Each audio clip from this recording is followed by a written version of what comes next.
J'ai la délicate tâche et en même temps le très grand honneur de commencer par une notion qui est assez peu connue, voire totalement méconnue, qui est la notion d'épistémicide. Alors je vais commencer tout de suite par un espèce de sondage spontané.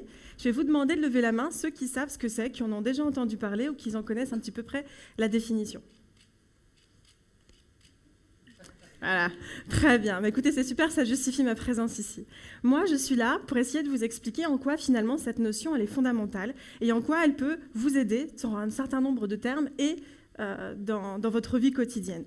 Alors, c'est le format qui veut que moi, je sois d'un côté et que vous soyez de l'autre. Mais clairement, ça ne peut fonctionner que si nous décidons d'interagir ensemble.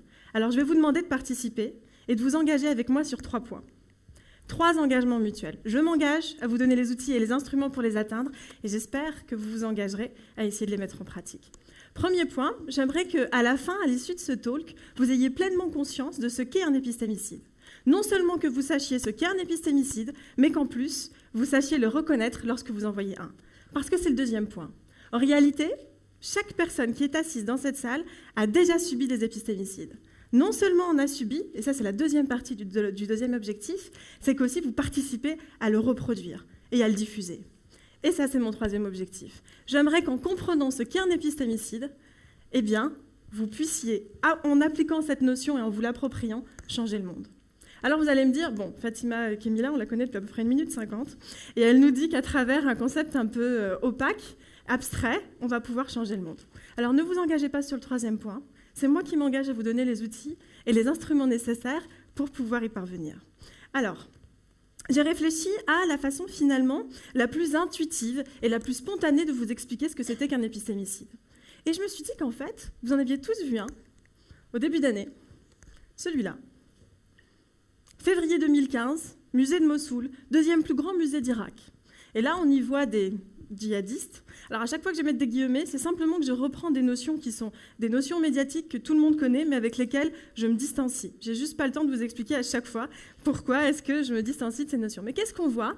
On voit ces hommes qui, à coups de masse, de marteau-piqueur ou de kalachnikov, détruisent des éléments, des vestiges, des statues, toutes sortes de traces d'une science qui a existé auparavant. C'est ça un épistémicide. C'est ça la version matérielle de l'épistémicide.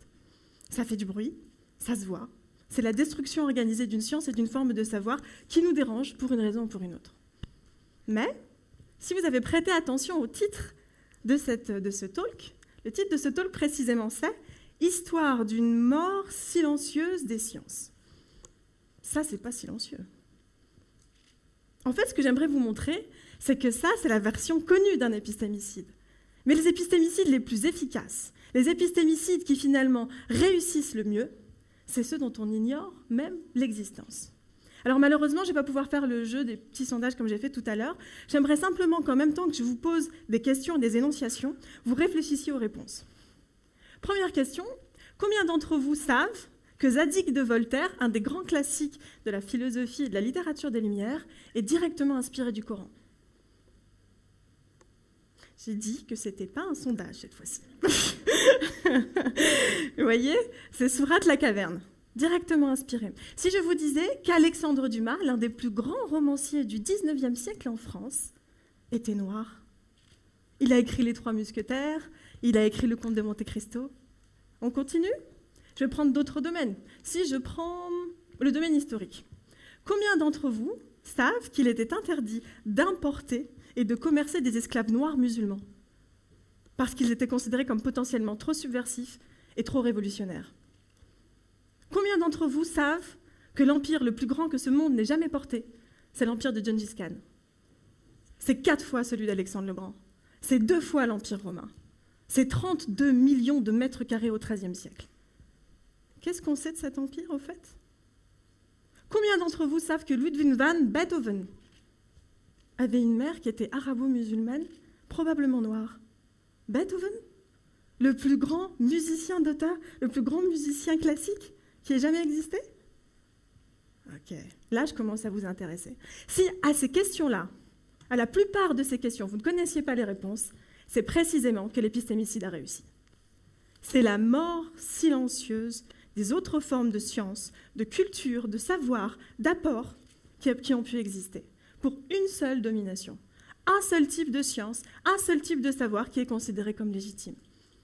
Et là, vous avez vu, pas de marteau-piqueur, pas de barbu avec des kalachnikovs, pas de masse. Non, non. Juste un livre d'histoire. Et c'est le crime parfait. Parce qu'en fait, c'était le deuxième objectif qu'on avait pris tout à l'heure ensemble. C'était que je vouliez que vous compreniez que vous avez tous subi et que vous subissez tous des épistémicides. Vous êtes tous témoins de ce crime parfait. Absolument tous, sans aucune exception. Et qui en sont les victimes? Toutes les sciences non occidentales. Pourtant, on ne se méfie pas d'un livre. Mais si vous vous souvenez du deuxième objectif que j'ai pris envers vous, je voulais vous montrer que non seulement vous étiez victime des épistémicides, mais qu'aussi vous participiez à les reproduire. Comment? Masha'Allah, je vois que dans cette salle, il y a beaucoup de jeunes gens.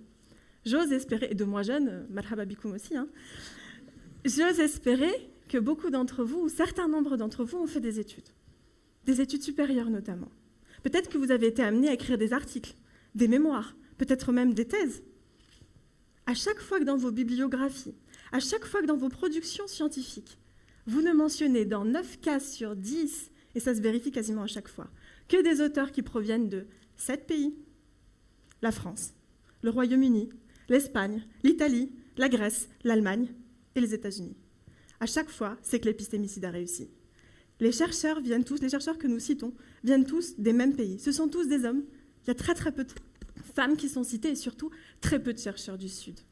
Nous-mêmes, qui pouvons nous considérer comme étant des minorisés, nous minorisons, nous excluons, nous discriminons ces chercheurs du Sud. Pourtant, les chercheurs du Sud sont totalement au courant de ce que font les chercheurs du Nord. Que vous alliez vous asseoir sur les bancs de cours de Jakarta, de Johannesburg, de Sydney, de New York, de Berlin, peu importe où vous allez, ou d'Alger, vous allez apprendre les mêmes choses et vous allez voir les mêmes auteurs venus de ces mêmes 7 pays. C'est ça l'épistémicide. En grec, épistémé, ça signifie science. Et cide, ça veut dire tuer. C'est tuer la science. Tuer des formes de science qui nous sont étrangères ou qui sont considérées comme fondamentalement inférieures. En fait, c'est ce qu'on appelle le privilège de l'épistémie. Qu'est-ce que c'est? Ça signifie que certains chercheurs du monde occidental, mais alors c'est très très large et c'est avec plein de guillemets, d'accord, se sont octroyés le droit ou qu'ils se considèrent comme étant les seuls à même de produire un savoir qui soit véritable, qui soit objectif et qui soit neutre. Tout le reste, c'est des savoirs locaux. C'est des aires culturelles et des chercheurs qui bossent sur l'Afrique, etc. Mais ce n'est pas une compétence générale. Pourquoi, finalement? Pourquoi est-ce que ce privilège épistémique s'est mis en place?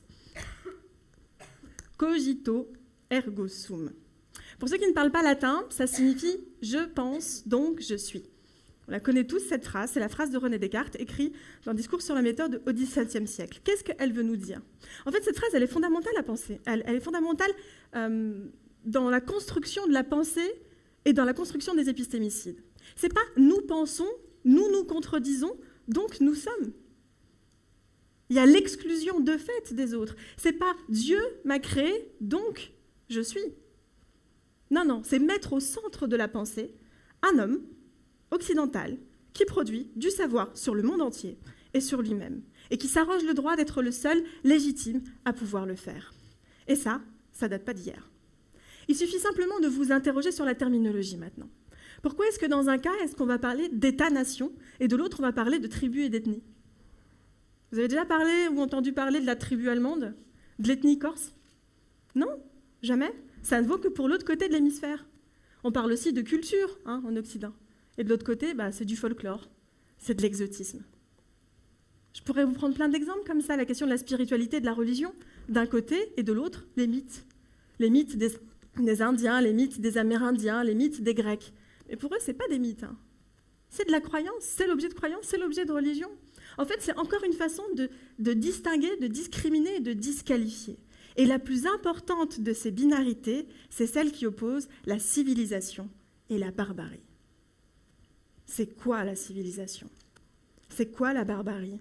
L'un des premiers auteurs qui a participé à concevoir le terme de civilisation et qu'est-ce que ça pouvait bien vouloir recouper, c'est Norbert Elias. Il a dit, entre autres, parce qu'il y a 2 pans de la définition, le deuxième pan, c'est la civilisation, c'est la prise de conscience par les Occidentaux de la supériorité de leur culture et de leur savoir sur les autres. C'est exactement ce que vous dites lorsque vous dites que vous êtes civilisé. Et ça aussi, c'est de l'épistémicide. C'est tuer les formes de raisonnement et les formes de discours qui sont étrangers. Et les épistémicides les plus importants, finalement, ceux qui ont participé à légitimer les formes de racisme que nous connaissons aujourd'hui, ils ne datent pas d'hier, et ils se font toujours sur le même processus, la disqualification systématique des formes de sciences non occidentales. Un exemple ? 2 épistémicides historiques. 15e siècle, 1492. Si vous avez bien révisé vos leçons d'histoire, 1492, c'est la découverte de l'Amérique. Bon, on va se mettre d'accord tout de suite. Christophe Colomb, il n'a rien découvert du tout. C'est le dernier à avoir mis un pied, en réalité. Mais quand je dis dernier, c'est tout à fait vrai. Hein. Les Égyptiens, les Pharisiens, les Phéniciens, les Carthaginois, les Chinois, les Japonais, tout le monde avait déjà posé un pied en Amérique. C'est juste, voilà, même les Vikings. Non, c'est juste, voilà... Lui, il n'est pas espagnol, il est italien, mais c'est la monarchie espagnole qui arrive aux Amériques. Donc en fait, 1492, ça ne devrait pas être dans nos livres d'histoire la découverte des Amériques. C'est le début de la colonisation par les Espagnols de l'Amérique. Ce n'est pas tout à fait la même chose. C'est le début du génocide des Amérindiens. Ce n'est pas tout à fait la même chose. 1492, à la fois il y a la conquête extérieure et à la fois il y a une conquête interne. C'est ce que l'on appelle la Reconquista. La conquête interne, c'est la conquête du sud de l'Andalousie, qui pendant 8 siècles a été sous présence musulmane. Et a brassé une forme de culture, de savoir absolument inouïe. 1492, la chute de Grenade. Qu'est-ce qu'on fait ? Qu'est-ce qu'on fait de ces musulmans, qu'on appelle à ce moment les moriscos ? Et qu'est-ce qu'on fait aussi des juifs, des marronos ? Qu'est-ce qu'on fait des Amérindiens ? Et là, ça va donner lieu à une querelle qui se veut très très scientifique et très sérieuse. La controverse de Valladolid. 16e siècle, vous en avez probablement aussi jamais entendu parler, et pourtant c'est ce qui va fonder les formes de racisme qui sont toujours à l'œuvre aujourd'hui. C'est quoi la controverse de Valladolid ? Ces 2 auteurs, Las Calas et Sepúlveda, qu'est-ce qu'ils disent ? En fait, Las Calas va dire on ne peut pas considérer que les Amérindiens n'ont pas d'âme. Ok, ils sont d'une civilisation inférieure, c'est comme des enfants, il faut les éduquer. Que va dire Sepúlveda ? Il va dire les Noirs et les Amérindiens n'ont pas d'âme. Ils sont trop sauvages pour ça, leur culture est trop inférieure pour ça. Donc, quelque part, on peut les réduire en esclavage sans heurter la sensibilité de Dieu. Ce ne sont pas des êtres humains. Et la suite, on la connaît de l'histoire. Plus de 100 millions de personnes déportées et réduites en esclavage. Les Amérindiens qui vont se retrouver dans des camps de travaux forcés. Alors, les Amérindiens, on va dire, OK, ils ont la mauvaise religion, mais ils ont une âme. Voilà. Non, même pas. Ils sont sans religion et ils ont une âme. Les Noirs n'ont pas d'âme, n'ont pas de religion, donc on en fait ce qu'on veut. Et pour finalement la fin de la controverse, ça va être qu'est-ce qu'on fait des Juifs et des musulmans qu'on a retrouvés ? Qu'est-ce qu'ils vont mettre en place ? Ils vont mettre en place la première politique eugéniste de l'histoire de l'humanité, la première politique raciale de l'histoire de l'humanité, avant même la chute de Grenade, avec la mise en place de ce qu'ils ont appelé la pureté de sang. Si vous voulez être considéré comme impur de sang, il faut que vos ancêtres soient chrétiens. Si vous ne l'êtes pas, vous êtes biologiquement inférieur. Le développement de sciences telles que la craniométrie va venir valider ces formes de discrimination. La craniométrie, c'est dire quoi ? Les Noirs, les Arabes, les femmes ont un crâne, mais ça se voit, on peut le mesurer, plus petit que ceux des Blancs et que ceux des hommes. Ils sont donc moins intelligents et on peut donc exercer une domination sur eux. Pourquoi est-ce que je vous dis tout ça ? Parce qu'en fait, la science, elle n'est jamais objective. La science, elle est toujours là pour venir légitimer des systèmes de domination, pour venir légitimer des formes de discrimination. Et que personne ne peut dire que sa science à lui n'est pas du tout influencée par l'environnement dans lequel il vit. Ça demande l'objet d'un travail permanent, ce recul. Et là, j'en viens à un des points peut-être les plus importants. Vous vous rappelez, j'ai pris 3 engagements envers vous. Et le 3e, c'est que je vous ai dit, si vous comprenez bien la notion d'épistémicide, vous pourrez changer le monde. On y est. Et on revient peut-être à la base de la religion. Iqra. Qu'est-ce que ça signifie ? Le savoir, c'est le pouvoir. Si j'essaie de vous convaincre, c'est ça en fait, réécrire l'histoire, que vous êtes des descendants de colonisés, que vous êtes des descendants d'esclaves, que vous êtes des descendants de personnes qui n'ont rien apporté à l'humanité. J'essaie de vous convaincre que même dans le futur, vous ne pourrez pas davantage. Je réduis comme une peau de chagrin en fait le champ des possibles et votre capacité à agir et à construire sur votre avenir. Redécouvrez-le. L'idée, c'est pas de dire qu'une civilisation est meilleure qu'une autre. C'est pas toutes les civilisations ne se valent pas de Claude Guéant. Non, non. L'idée, c'est simplement de dire qu'il faut accepter qu'il existe des sciences différentes et que chacun peut apporter sa pierre à l'édifice. Et là, ça m'emmène à la réflexion de Cheikh Mohammed ibn Abdel Wahhab, qui dit quoi sur la question de la science? Il dit la science, c'est comme un arbre. Et les fruits de cet arbre, c'est la mise en pratique de la science. Si vous ne mettez pas en pratique les 6 talks que vous allez voir et ce que je viens de vous dire, c'est comme un arbre infécond. C'est comme un arbre qui ne donne pas de fruits. C'est du bois mort. Moi, ce que je vous propose, c'est de ne pas être du bois mort, de récupérer le bois de cet arbre, de le tailler et de commencer à écrire l'histoire. L'écrire comme des acteurs à part entière. L'écrire à la place de ceux qui ne peuvent pas l'écrire eux-mêmes. J'aime beaucoup ce proverbe africain qui dit « Tant que les lions n'auront pas leurs propres historiens, les histoires de chasse seront toujours écrites à la gloire des chasseurs. » Écrivez l'histoire pour les lions. Le thème de ces talks, c'est le nouveau souffle. Vous êtes le nouveau souffle.